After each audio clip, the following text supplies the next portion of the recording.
5 जुलै रोजी राज ठाकरे आणि उद्धव ठाकरे एकत्र विजय रॅली काढणार। दोघे एकत्र आल्यानंतर युतीच्या अटकळण्यांना वेग आला आहे। दोन्ही पक्षांच्या कार्यकर्त्यांनी एकत्र विजय साजरा केला। बांगूर नगर मेट्रो स्टेशनवर मोठी दुर्घटना टळली। मेट्रो कर्मचाऱ्यामुळे 2 वर्षाच्या मुलाचा जीव वाचला। मूल चुकून मेट्रोच्या दारात अडकले होते।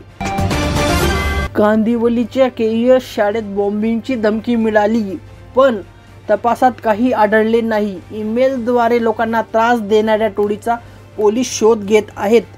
तपासात अजून काही आढळले नाही। मुंबईकरांनो, सावधानगिरी बाळगा। आज दुपारी 3 वाजेपासून भरतीचा इशारा। 5 मीटरपर्यंत लाटा उठू शकतात। समुद्र किनाऱ्याजवळ जाणे टाळा। सुरक्षितेसाठी पोलीसही तैनात आहेत।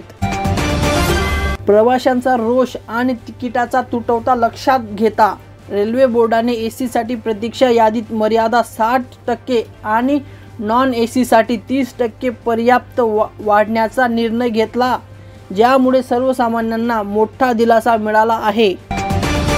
राज ठाकरे यांनी आज पत्रकार परिषद घेतली। त्रिभाषी सूत्र रद्द केल्याबद्दल मराठी जनतेचे आभार मानले।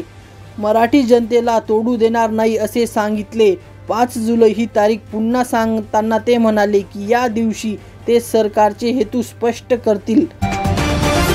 हिंदी भाषेच्या निषेधानंतर आता सामान्य मराठी भाषिकांनीही मराठीचा प्रचार सुरू केला आहे।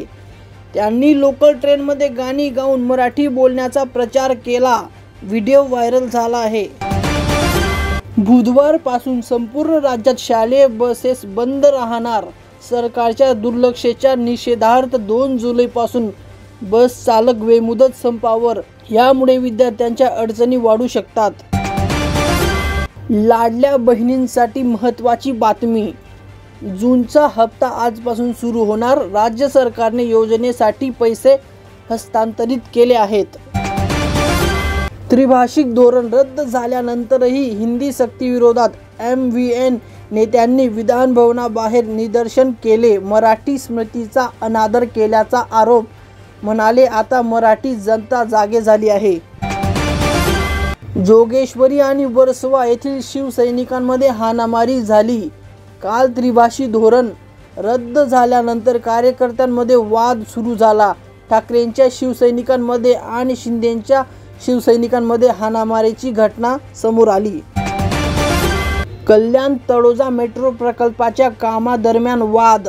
हरियाणाच्या कॉन्ट्रॅक्टदाराने मराठी कामगारांना काढून टाकल्यानंतर थकबाकीदारांना वेतन देण्याची धमकी दिली। त्यामुळे स्थानिक लोकांमध्ये प्रचंड संताप। प्रकरण गंभीर होत आहे।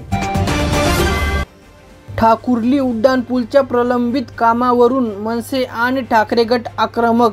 डोंबिवलीतील दोन्ही पक्षांनी एकत्रितपणे निषेध केला। लोकांच्या त्रासाबद्दल राज्य सरकारवर टीका केली।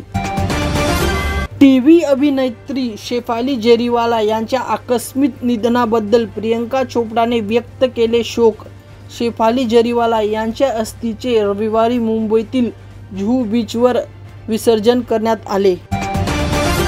मुंबई काँग्रेस अध्यक्ष वर्षा गायकवाड यांच्यावर मनमानी केल्याचा आरोप।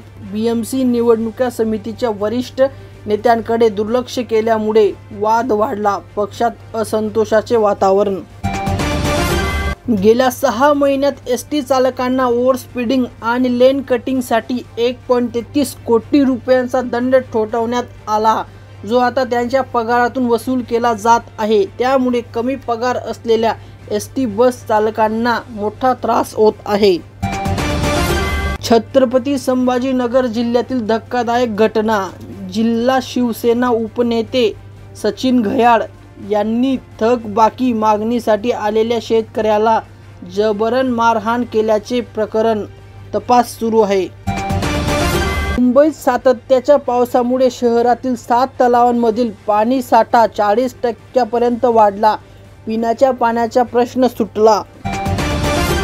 मुंबईत सोन्या चांदीच्या किमतीत बदल। 22 कॅरेट 10 ग्रॅम सोन्याचा भाव 89,150 रुपयावर पोहोचला, तर चांदीचा भाव 1,07,700 रुपयांवर पोहोचला। पालघर जिल्ह्यातील आदिवासी गावांमध्ये पूल आणि रस्ते नसल्याने विद्यार्थी आणि नागरिकांना पिंजळा नदी ओलांडण्यास त्रास होत आहे. लोक नद्याच्या सहारे नदी ओलांडत आहे.